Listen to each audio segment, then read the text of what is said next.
बम कांड पर session court में बयान। जून 1929। भगत सिंह और बटुकेश्वर दत्त असेंबली में बम फेंकने के बाद 6 जून 1929 को दिल्ली के सेशन जज लियोनार्ड मिडिल्टन की अदालत में दिया गया ऐतिहासिक बयान। हमारे ऊपर गंभीर आरोप लगाए गए हैं, इसलिए आवश्यक है कि हम भी अपनी सफाई में कुछ शब्द कहें। हमारे कथित अपराध के संबंध में निम्नलिखित प्रश्न उठते हैं। क्या वास्तव में असेंबली में बम फेंके गए थे? यदि हाँ, तो क्यों? नीचे की अदालत में हमारे ऊपर जो आरोप लगाए गए हैं वे सही हैं या गलत? पहले प्रश्न के पहले भाग के लिए हमारा उत्तर स्वीकारात्मक है, लेकिन तथाकथित चश्मदीद गवाहों ने इस मामले में जो गवाही दी है वह सरासर झूठ है। चूंकि हम बम फेंकने से इनकार नहीं कर रहे हैं, इसलिए यहाँ इन गवाहों के बयान की सच्चाई की परख भी हो जानी चाहिए।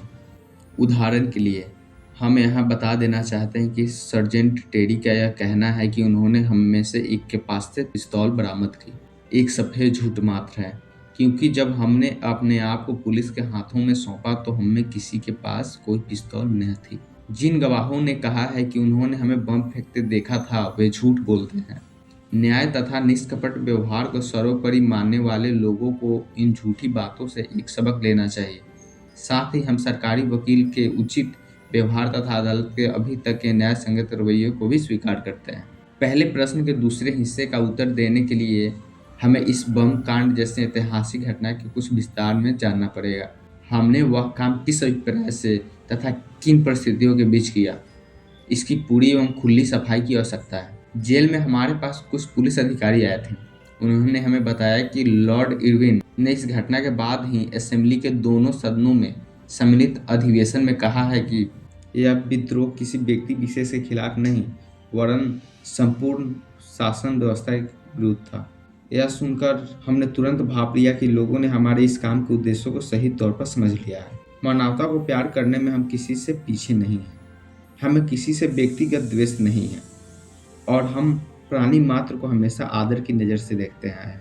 हम न तो बर्बरतापूर्ण उपद्रव करने वाले देश के कलंक है, जैसा कि सोशलिस्ट कहलाने वाले दीवान चमनलाल ने कहा है, और न ही हम पागल हैं, जैसे कि लाहौर के ट्रिब्यून तथा कुछ अन्य अखबारों ने सिद्ध करने का प्रयास किया है। हम तो केवल अपने देश के इतिहास, उसकी मौजूदा परिस्थितियों तथा अन्य मानवोचित आकांक्षाओं को मननशील विद्यार्थी होने का विनम्रतापूर्वक दावा कर सकते हैं। हमें ढोंग तथा पाखंड से नफरत है, एक अपकारजनक सांस। यह काम हमने किसी व्यक्तिगत स्वार्थ अथवा विद्वेष की भावना से नहीं किया है। हमारा उद्देश्य केवल उस शासन व्यवस्था के विरुद्ध प्रतिवाद करना था जिसके हर एक काम से उसकी अयोग्यता ही नहीं वरन अपकार करने की उसकी असीम क्षमता भी प्रकट होती है। इस विषय पर हमने जितना विचार किया उतना ही हमें इस बात का दृढ़ विश्वास होता गया कि वह केवल संसार के सामने भारत की लज्जाजनक तथा असहाय अवस्था का ढिंढोरा पीटने के लिए ही कायम है। वह एक गैर जिम्मेदार तथा निरंकुश शासन का प्रतीक है। जनता के प्रतिनिधियों ने कितनी बार राष्ट्रीय मांगों को सरकार के सामने रखा, परंतु उसने उन मांगों की सर्वथा अवहेलना करके हर बार उन्हें रद्दी की टोकरी में डाल दिया। सदन द्वारा पास किए गए गंभीर प्रस्तावों को भारत की तथाकथित पार्लियामेंट के सामने पैरों तले रौंदा गया। दमनकारी तथा निरंकुश कानूनों को समाप्त करने की मांग करने वाले प्रस्तावों को हमेशा अवज्ञा की दृष्टि से देखा गया है और जनता द्वारा निर्वाचित सदस्यों ने सरकार के जिन कानूनों तथा प्रस्तावों को अवांछित एवं अवैधानिक बताकर रद्द कर दिया था उन्हें केवल कलम हिलाकर ही सरकार ने लागू कर लिया है। संक्षेप में, बहुत कुछ सोचने के बाद भी एक ऐसी संस्था के अस्तित्व का औचित्य हमारी समझ नहीं आ सका जो बावजूद उन तमाम शान शौकत के जिसका आधार भारत के करोड़ों मेहनत कशों की गढ़ी कमाई है, केवल मात्र दिलों को बहलाने वाली थोथी दिखावटी और शरारतों से भरी हुई एक संस्था है।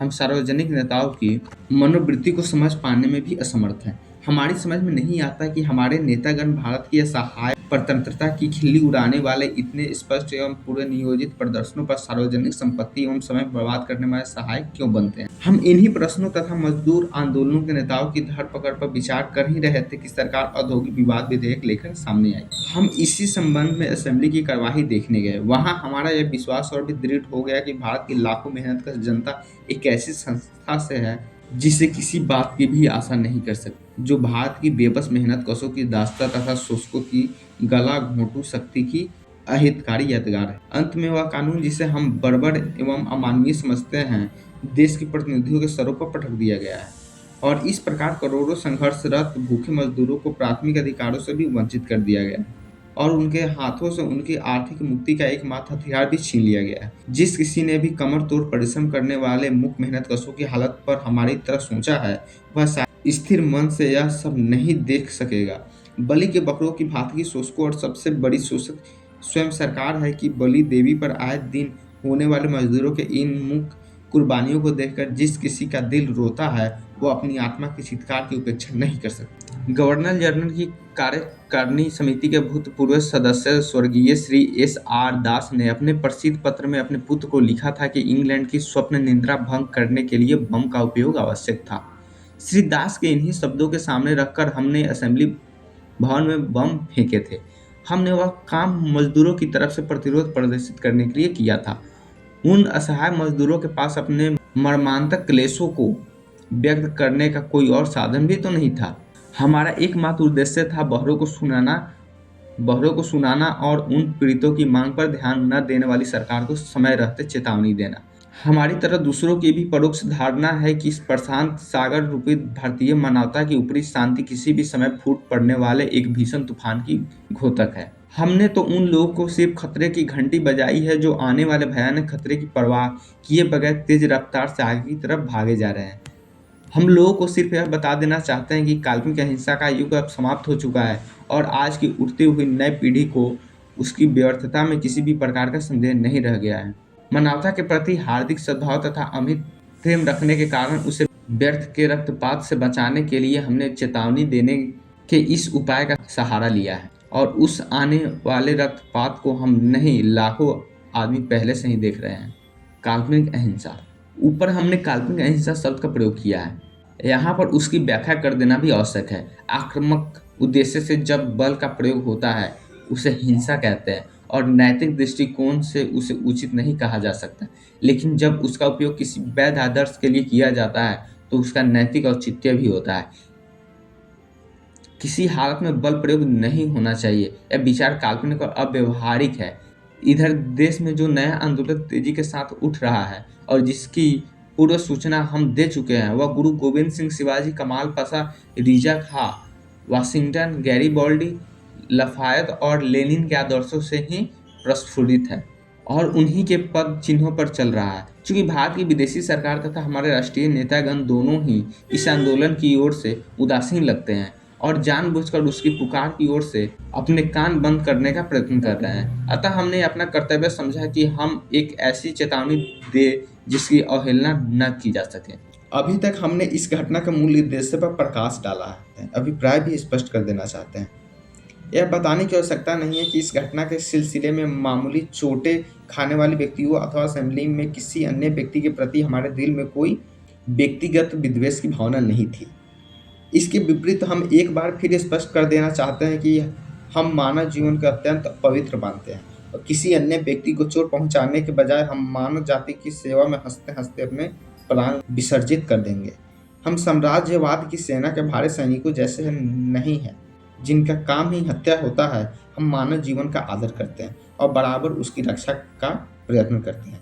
इसके बाद भी हम स्वीकार करते हैं कि हमने जानबूझकर असेंबली में बम फेंके। घटनाएं स्वयं हमारे अभिप्राय पर प्रकाश डालती है और हमारे इरादों की परख हमारे काम के परिणाम के आधार पर होनी चाहिए, न कि अटकल एवं मनगढ़ंत परिस्थितियों के आधार पर। सरकारी विशेषज्ञ की गवाही के विरुद्ध हम यह कहना चाहेंगे कि असेंबली भवन में फेंके गए बमों से वहां की एक खाली बेंचों को ही नुकसान पहुंचा और लगभग आधे दर्जन लोगों को मामूली सी खरोंचें भर आई।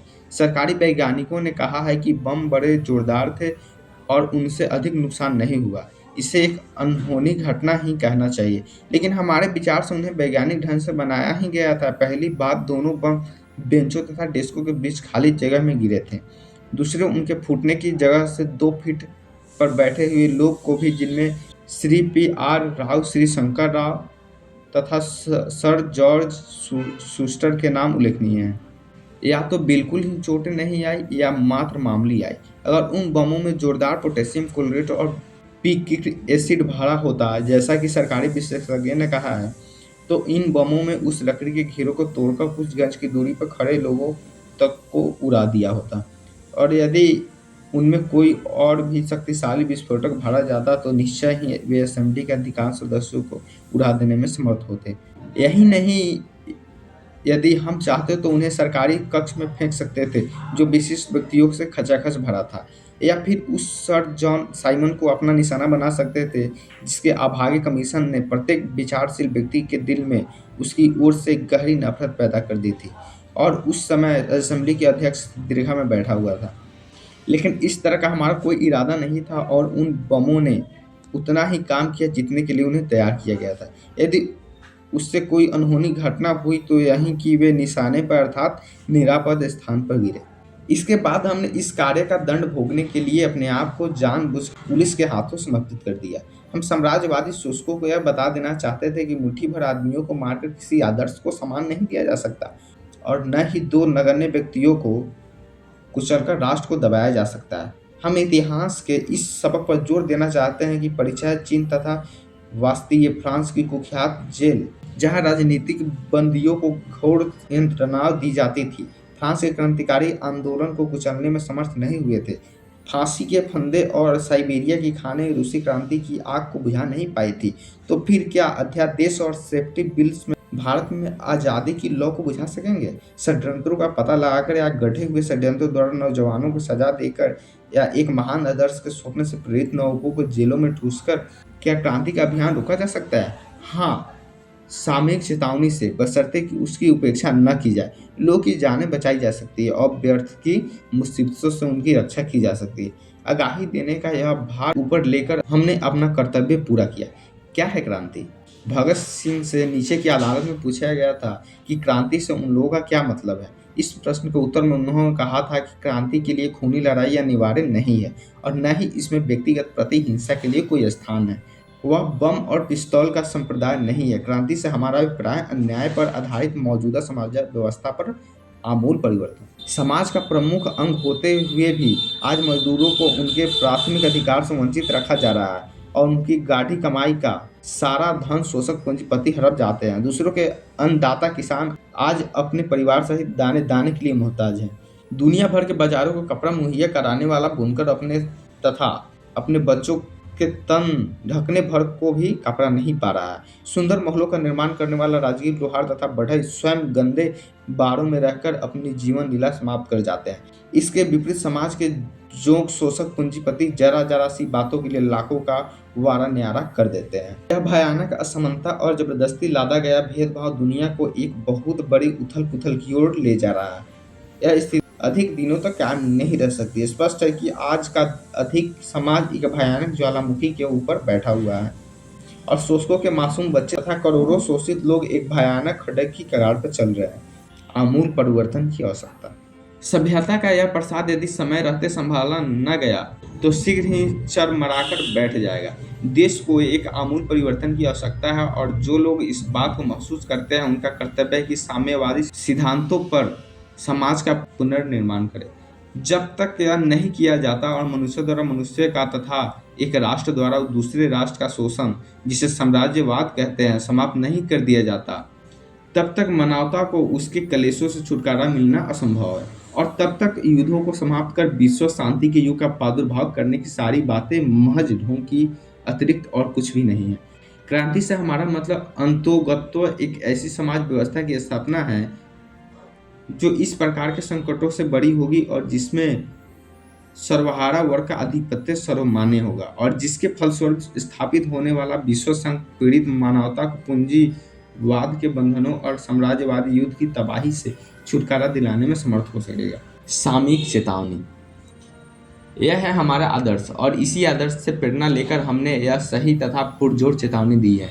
लेकिन अगर हमारी इस चेतावनी पर ध्यान नहीं दिया गया और वर्तमान शासन व्यवस्था की उठती हुई जनशक्ति के मार्ग में रोड़े अटकाने से बाज नहीं आई तो क्रांति के इस आदर्श की पूर्ति के लिए एक भयंकर युद्ध का छिड़ना अनिवार्य है। सभी बाधाओं को रौंदकर आगे बढ़ते हुए उस युद्ध के फलस्वरूप सर्वहारा वर्ग के अधिनायक तंत्र की स्थापना होगी। यह अधिनायक तंत्र क्रांति के आदर्शों की पूर्ति के लिए मार्ग प्रशस्त करेगा। क्रांति मानव जाति का जन्मजात अधिकार है जिसका अपहरण नहीं किया जा सकता। स्वतंत्रता प्रत्येक मनुष्य का जन्मसिद्ध अधिकार है। श्रमिक वर्ग ही समाज का वास्तविक शोषक है। जनता की सर्वोपरि सत्ता की स्थापना ही श्रमिक वर्ग का अंतिम लक्ष्य है। इन आदर्शों के लिए और इस विश्वास के लिए हमें जो भी दंड दिया जाएगा हम उसका सहर्ष स्वागत करेंगे। क्रांति ही इस पूजा वेदी पर हम अपना यौवन के नैवेद्य के रूप में लाए हैं, क्योंकि ऐसे महान आदर्श के लिए बड़े से बड़ा त्याग भी कम है। हम संतुष्ट हैं और क्रांति के आगमन की उत्सुकता पूर्वक प्रतीक्षा कर रहे हैं। इनकलाब जिंदाबाद।